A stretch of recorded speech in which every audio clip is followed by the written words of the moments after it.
We are the ones doing it because we are the legitimate party members.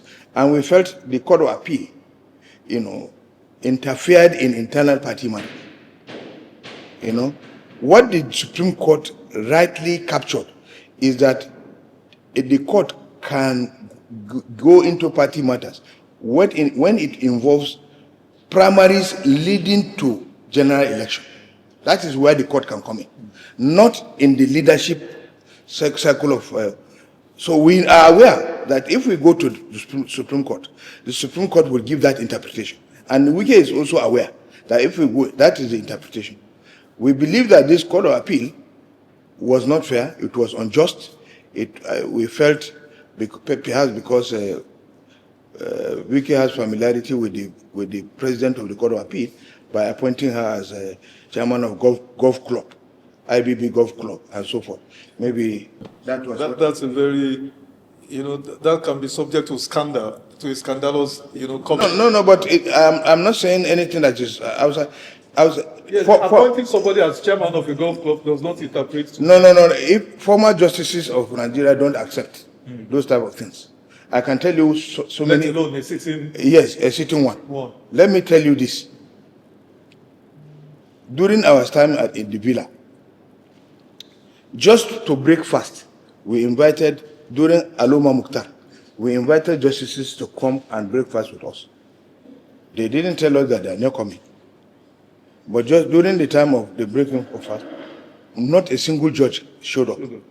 The only person that showed up was Oluwade Umar, and because of the code of conduct, and it is because his office is under the SGF office.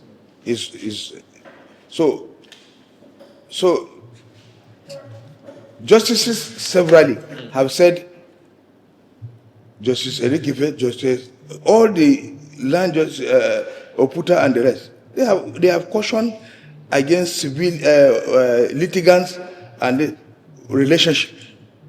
Now, if you give somebody chairman of golf club, you have built a relationship. You can imagine Justice Tsoho, who went to Wike's office. The video was viral. He went to Wike, lobbying for accommodation and lobbying for. Now, these are the things that will now compromise the decision of the Chief Judge of the Federal Court. That's why, at some point, we wrote a letter to him to say there are judges of particular concern. Brilliant. Now, the BOT decision representing the spirit, the heart, the will of the PDP, generality of PDP members, not to pursue these grounds of appeal at the Supreme Court. Does this say anything about the perception that they may not get judgment swiftly at the Supreme Court?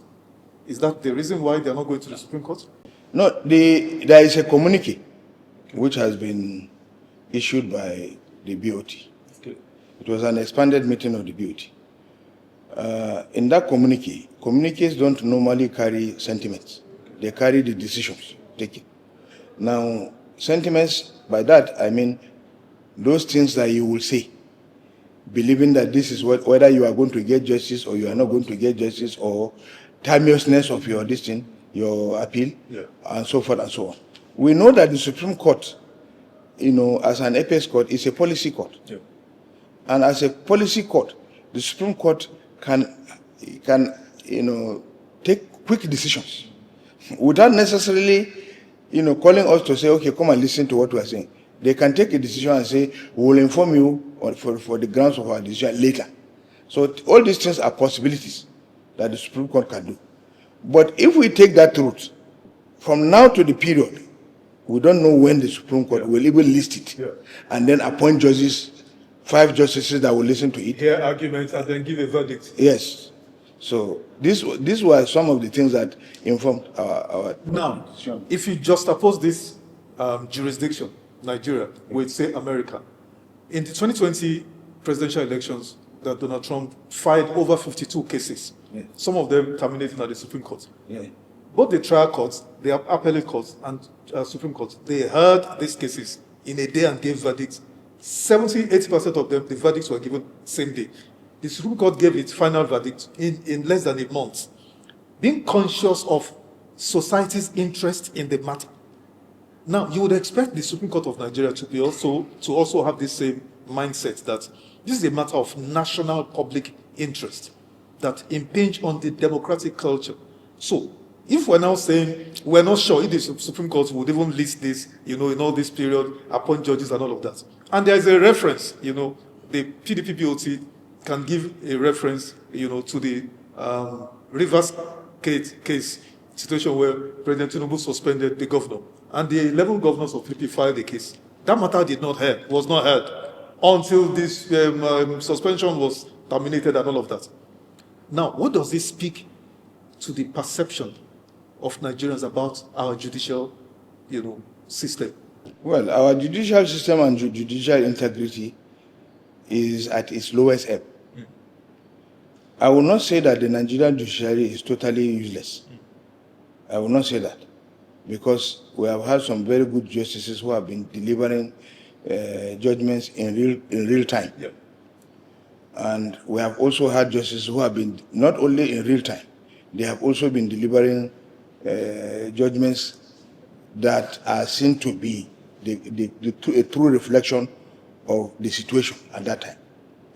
Now, the Nigerian judiciary is underestimating and disrespecting the intellect of Nigerians. We may not be justices, we may not be lawyers, all of us, but we know when a right is right and when wrong is wrong. And we know when they deliver judgment, no matter how they try to justify it with their arguments, we know that those arguments are faulty, and they do not stand on a sound ground. It is a legal principle that says, in certain instances, when a reasonable man says, yes, this thing is correct, then it means justice has been given. Now, we have reasonable people who will always disagree. Not because as Nigerians we always disagree, but we know when good judgments come. They don't have to be for or against. Of course. They can be against or they can be for, but we know when judgments are correct and when judgments are not correct. And so, comparing us with the American system of jurisprudence, I don't think it's even something to all. An ordinary in America, inside a court, they have stenographers. The justices don't take your statements by mouth. You are talking and they are writing. No. A judge sits down and listens. And the stenographer is there taking the notes. And if there is any contention, they ask the stenographer, read social area for the court to hear. Yes. Now that's the difference. The technology being used and so forth and so on. Here, no technology, nothing. Let me also take you back. You mentioned some judges who have been fingered in, misconduct. Which that we said they are judges of particular concern. Exactly. But there is a particular one, Justice Tsoho, even if I'm not mistaken. Yes. Who I read over the weekend in a newspaper that the wife was traveling to somewhere in Benue State and was caught with $160,000. Yes. How did Nigerian judiciary fall to this low level where judges are openly being found wanted in unethical, behavior? How did we get to this level? At the moment, it is being investigated by the Code of Conduct. Apart from that yes. incident. Again, the NJC has set up a secret and discreet committee investigating justice. He is one of them. Wow. There are petitions against him. There are petitions against Justice Abdul Malik Joyce. It's all over the social media. You read it. So what we are saying is that Nigerian justices have descended so low as to the fact that they negotiate. They have their lawyers that negotiate on their behalf what they should be given. Now, how will justice... Trading justice. So, yes, selling justice. Justice. Yes. To the highest bidder. To the highest bidder. Now, how will Justice Tsoho, in his lifetime, be able to get $160,000? When you juxtapose it with the current exchange rate, what is $160,000? It's over 180 million naira. And how much is his salary? What are his perquisites, office perquisites, that will generate $160,000? Let me have the last one on this, so that we'll lay this issue of the judiciary to rest. What is the implication of what is the role of the judiciary in the current state of our democracy now? Because people are complaining that we're not even practicing democracy. And largely it is because the judiciary, whenever is expected to have stepped in and correct the misbehaviors, the misconduct of unruly or errant politicians, they failed.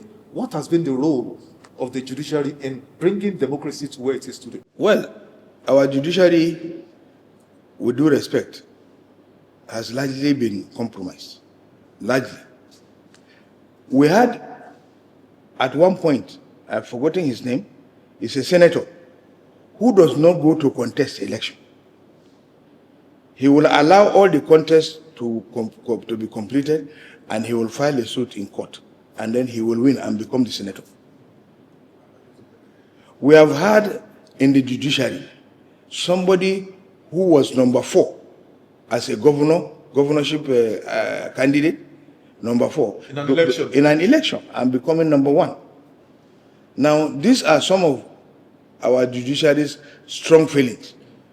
So many aspects of our judiciary that the judiciary has now turned out to be, the campaign grounds.